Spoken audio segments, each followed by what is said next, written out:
Hola, hoy te voy a enseñar una de las cosas más imprescindibles que hay que hacer a la hora de hacer alguna práctica al aire libre o simplemente incluso laboral. Se trata del cuidado de las cuerdas que uno utiliza, los utensilios. En este caso vendrían a ser las cuerdas. En general, las cuerdas con el uso se van ensuciando y para evitar que el sucio y las bacterias y las humedades afecten el material hasta hacerlo inservible y poder prolongar un poco el tiempo de servicio de la cuerda, pues hay que lavarlas cuando se encuentran en este estado que me encuentro aquí, que hice un poco de barranquismo con ellas. Y bueno, tengo aquí un par de cuerdas para lavar. Tienes dos maneras de lavarlas. O bien, si tienes la suerte de usar una bañera, usar la bañera, o un cubo como este que tengo aquí al lado.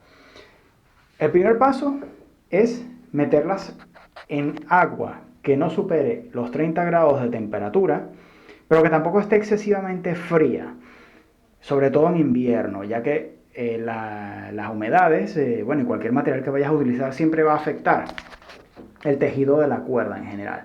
Entonces tienes que procurar que sea lo menos invasivo, lo menos intrusivo posible el lavado para poder prolongar su uso. En cuanto al jabón, vas a encontrar vídeos por ahí que te van a decir que no se debe usar jabón para lavar las cuerdas, incluso que se deben lavar con agua fría.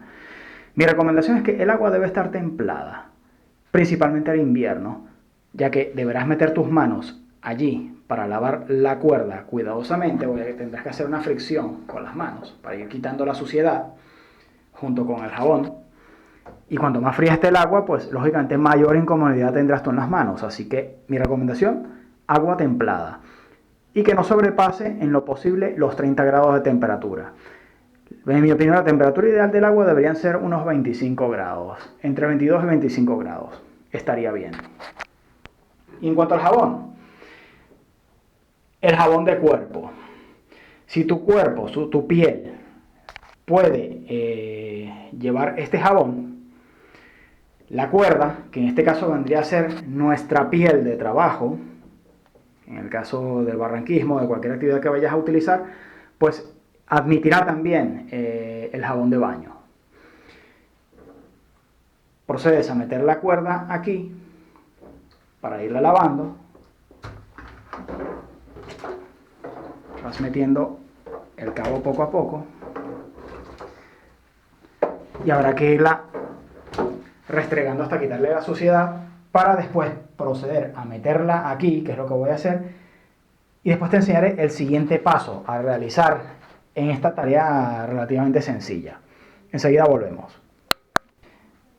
Bien, ya la tenemos completamente enjabonada, ya pues la hemos enjuagado también un poco con agua, pero esta vez sin jabón, para quitarle los restos de jabón, porque el jabón, aunque sea jabón de piel, no deja de ser un producto químico, el cual siempre va a afectar de alguna manera el tejido de la cuerda. Aunque sea un jabón suave, pues hay que procurar quitárselo también, igualmente que las humedades. Ahora, el siguiente paso, una vez que tenemos la cuerda ya lista, lavada, recomiendo meterla en ciclo de centrifugado en la lavadora para quitarle la mayor cantidad de humedad posible del interior del tejido. Y después te explicaré el siguiente paso.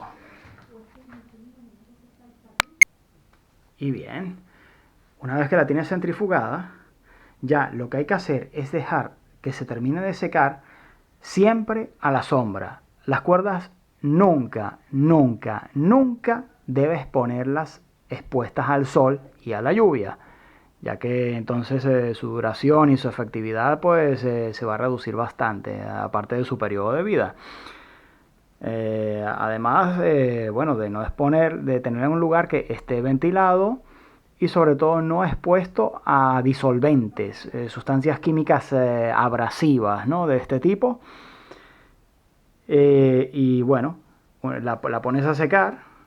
Normalmente una vez pasada por la centrifugadora, si estás en un tiempo de verano, a lo mejor durante la noche o a más tardar en un día, incluso yo diría que en mediodía se te puede secar la cuerda perfectamente en verano. En invierno, Puede ser que te eche más de un día dependiendo de las condiciones climáticas, pero es importante no dejarla expuesta a los elementos una vez que la tienes lavada.